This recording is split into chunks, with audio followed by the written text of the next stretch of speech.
చాలా ఇబ్బందిలోనే ఇప్పుడు రోడ్లు లేక మేము ఇబ్బంది పడిపోతున్నాము. ఇబ్బందితో ఇప్పుడు రాత్రి చీకట్లోనే ఉన్నాము. అలాగే పగలైతే కరెంటు వెళ్ళి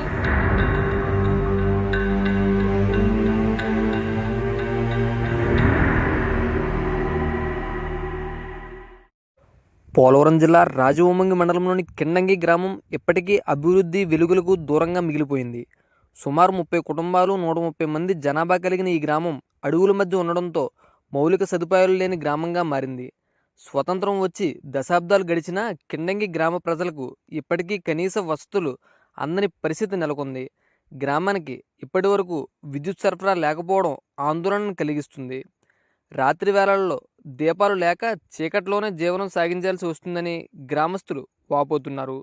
పిల్లలు చదువుకోవడానికి తీవ్ర ఇబ్బందులు పడుతున్నారని వారు ఆవేదన వ్యక్తం చేస్తున్నారు. అలానే కిండంగి గ్రామానికి సరైన రోడ్డు మార్గం లేకపోవడం మరో ప్రధాన సమస్యగా మారింది. గ్రామానికి వెళ్ళాలంటే అటవీ మార్గాల మీదుగా కాలినడకన ప్రయాణించాల్సిన పరిస్థితి ఉంది. వర్షాకాలంలో దారులు పూర్తిగా అధ్వానంగా ఉండడంతో తీవ్ర ఇబ్బందులు పడుతున్నారు. అత్యవసర వైద్యానికి ఇప్పటికీ గ్రామస్తులు డోలీ కట్టి రోగులను ఆసుపత్రుల వరకు తీసుకువెళ్లాల్సిన పరిస్థితి నెలకొంది. అభివృద్ధి కోసం పలు పథకాలు అమలవుతున్న కిండంగి గ్రామస్తులకు మాత్రం కనీస మౌలిక సదుపాయాలు కూడా నోచుకోవట్లేదంటూ స్థానికులు వాపోతున్నారు. విద్యుత్, రోడ్డు, వైద్య సదుపాయాలు కల్పించాలని గ్రామస్తులు కోరుతున్నారు.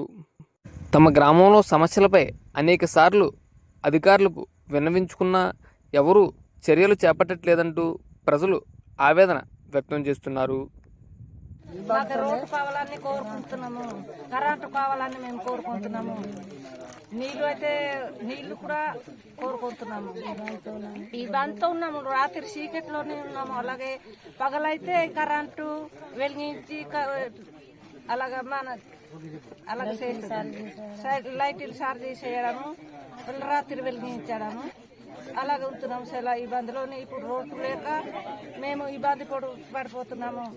ఈ విద్య గారు అయితే అలాగే ఎత్తుకొని వస్తారు, దిగ్గకుండా ఎక్కడం కొండ దిగడం ఎంత ఇబ్బంది పడిపోతున్నాము. మేము ముసలి వారు ఎత్తుకోలేదు, అలాగే వయసు వారు అయితే అలాగే ఎత్తుకుంటారు.